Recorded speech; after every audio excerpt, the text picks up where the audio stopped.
Hello friends, आज हम लोग पढ़ना चाह रहे हैं कॉस्ट एलास्टिसिटी। कॉस्ट एलास्टिसिटी में हम लोग पढ़ेंगे कि what is the effect of the change in cost brought about by the change in output. इसको हम लोगों ने डिफाइन करने की कोशिश किया है कि it is the mapping of the change in cost to the change in output. और आप इस पेज को देखें, इसमें हम लोगों ने कॉस्ट एलास्टिसिटी को पहले डिफ़ाइन करने की कोशिश किया है और हम लोग इस तरह डिफ़ाइन करते हैं कि cost elasticity it is also called cost output elasticity. It is mapping of the change in cost to the change in output. ये कॉस्ट एलास्टिसिटी जो है ये कॉस्ट आउटपुट एलास्टिसिटी है। हम लोग इसको नापते हैं। नापते क्या है कि change in cost to the change in output. Output, एक ख़ास आउटपुट के लिए चेंज इन कॉस्ट कितना हो रहा है, कॉस्ट में तब्दीली कितनी आ रही है। इसको हम लोगों ने फिर लिखा है कि it is measurement of responsiveness of respective change in total cost caused by the change in output in course of production or manufacture. It is the ratio of the percentage change in cost brought about by the percentage change in output. ये जो है ratio है percentage change in cost का, जो कि आता है, जो कि लाया जाता है या जो कि एक इफेक्ट होता है चेंज इन आउटपुट का। It is the ratio of the percentage change in cost. ये परसेंटेज चेंज इन कॉस्ट का रेशियो और परसेंटेज चेंज इन आउटपुट का रेशियो होता है cost elasticity. The magnitude of cost elasticity shows as to whether economy of scale shall be advantageous or not. That is, economy of scale exists or not. The magnitude of the cost elasticity of less than 1 shows that economy of scale shall be advantageous. यही हमारा मकसद है cost elasticity को पढ़ने का, कि इसको पढ़ करके, इसको माप करके, इसको ascertain करके हम ये देखते हैं, इसके वैल्यू को ascertain करके हम देखते हैं कि whether economy of scale exists or not, or in other words whether economy of scale is advantageous or it is not advantageous. It is advantageous or it is not advantageous. अब हम लोगों ने cost elasticity को लिखा है, cost elasticity is equal to percentage change in cost divided by percentage change in output. That is equal to, इसको हम लोगों ने लिखा है कि delta C by C divided by delta Q by Q. That is equal to delta C multiplied by Q divided by delta Q multiplied by C. तो हम लोग ये चीज़ देखना चाह रहे हैं कि किसी भी प्रोडक्शन में जो प्रोडक्शन का एक चेंज होता है, एक ख़ास चेंज के लिए कॉस्ट में कितना चेंज आता है। तो उसी कॉस्ट के चेंज और चेंज इन आउटपुट के रेशियो को हम लोग कॉस्ट एलास्टिसिटी कहते हैं, कॉस्ट एलास्टिसिटी कहते हैं या कॉस्ट आउटपुट एलास्टिसिटी कहते हैं। तो हम लोग इससे ये पता लगाते हैं, उसके वैल्यू से ये पता लगाते हैं कि whether economy of scale exist or not, और whether economy of scale is advantageous or is not advantageous. तो अब हम लोगों ने आगे लिखा है कि therefore this phenomena can be simply multiplied, यानी अगर हमारा कॉस्ट एलास्टिसिटी जो है, हम लोगों ने ऊपर लिखा है कि the magnitude of cost elasticity of less than 1 shows that economy of scale shell be advantageous. अगर कॉस्ट एलास्टिसिटी लेस देन 1 है, दैट इज़ एक ख़ास चेंज इन प्रोडक्शन से प्रोपोर्शनेट चेंज इन कॉस्ट अगर कम होता है, अगर हम प्रोडक्शन को 10% बढ़ा दें और कॉस्ट हमारा 5% ही बढ़ता है, तो इसका मतलब ये है कि हमारा कॉस्ट एलास्टिसिटी का वैल्यू लेस देन 1 है। और अगर लेस देन 1 है, इसका मतलब इकोनॉमी ऑफ स्केल एग्जिस्ट करता है, यानी कि अगर हम इकोनॉमी ऑफ स्केल में जाएंगे तो that shall be advantageous to the manufacturer.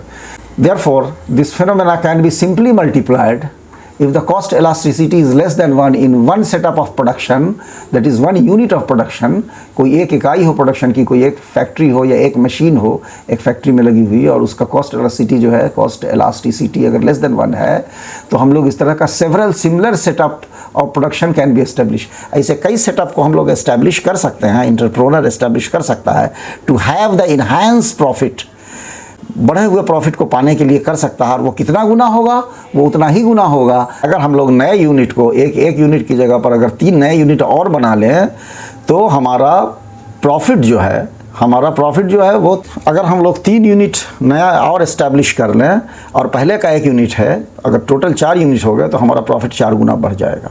That is हम लोगों ने यहाँ पर लिखा है कि therefore this phenomena can be simply multiplied if the cost elasticity is less than 1 in one setup of production, 1 unit of production, several similar setup of production can be established to have the enhanced profit times the number of units. यानी अगर हम लोग 3 नए unit लगा लें और एक पुराना यूनिट है 4, तो हमारा प्रॉफिट 4 गुना बढ़ जाएगा, क्योंकि हमारा कॉस्ट जो है प्रोडक्शन के रेशियो में कम हो रहा है.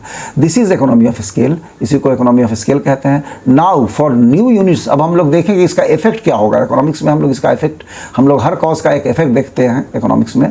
तो हम लोग देख रहे हैं कि now for new units established the entrepreneur needs huge quantity of raw material as input, and this huge purchase shall put her or him in a position to bargain the price with the suppliers, and as a consequence the purchase shall be made at comparatively lower price. हम लोग देख रहे हैं कि now for new units established the entrepreneur needs huge quantity of raw materials as inputs, and this huge purchase shall put him or her in a position to bargain the price with the price of the input with the suppliers, and as a consequence the purchase shall be made at comparatively lower price. Definitely जब purchase ज़्यादा करेगा entrepreneur अपने production के लिए raw material को, तो वो इस पोजीशन में होगा कि वो ज़्यादा परचेज करेगा, तो वो अपने सप्लायर के साथ बहुत अच्छे से बार्गेन करेगा और वो उसका परचेज प्राइस बहुत कम हो जाएगा. That is the inputs shall be cost effective and shall enhance profit. क्योंकि अगर हमारा परचेज सस्ता हो जाएगा तो हमारा परचेजिंग कॉस्ट कम हो जाएगा, तो हमारा प्रॉफिट और इन्हांस हो जाएगा. और उसके बाद हम लोग आगे और एक चीज़, एक प्रोबेबिलिटी है और एक सच्चाई है जो हम लोग इकोनॉमी ऑफ स्केल में देखते हैं. If the managers, engineers and labour forces are experience and have experience in production can further enhance their productivity with acumen, operational efficiencies and synergies by achieving increasing return to scale. तो हम लोग ये देख रहे हैं कि अगर वो मैनेजर, वो इंजीनियर्स और लेबर फोर्सेस जो है वो अगर बहुत दक्ष हो, बहुत काबिल हो, उसको बहुत महारत हासिल हो चुकी हो और बहुत एक्सपीरियंस हासिल हो चुका हो, तो वो प्रोडक्शन को बहुत ज़्यादा इन्हांस कर सकता है और प्रोडक्टिविटी को विथ एक्यूमेन, ऑपरेशनल एफिशिएंसी और सिनर्जी, वो तमाम इन गुणों को लेकर के अपने प्रोडक्शन को काफ़ी बढ़ा सकता है by achieving increasing return to scale. अगर इंक्रीजिंग रिटर्न टू स्केल हो जाएगा और raw material comparatively lower price में मिल रहा है, तो एक्चुअली इकोनॉमी ऑफ स्केल का बहुत बड़ा फ़ायदा होगा और entrepreneur will enhance profit manifold as in much excess of the times the number of production units. अगर उसने 3 नए यूनिट बनाया था और एक पुराना 4, तो 4 गुना उसका प्रॉफिट होना चाहिए. लेकिन चूँकि उसका कॉस्ट ऑफ रॉ मटेरियल बहुत कम हो चुका है और उसकी प्रोडक्टिविटी बढ़ चुकी है.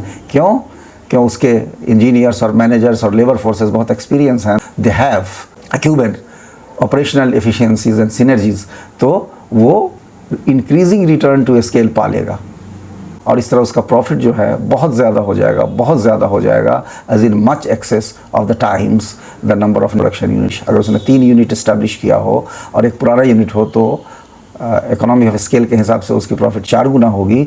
लेकिन अगर उसके मैनेजर, उसका इंजीनियर्स और उसके लेबर फोर्स बहुत दक्ष हो, बहुत काबिल हो, एक्सपीरियंस हो और उनके अंदर एक्यूमेन हो, ऑपरेशनल एफिशिएंसी और सिनर्जी हो, तो वो 4 गुना नहीं, बहुत ज़्यादा भी उनकी प्रॉफिट हो सकती है.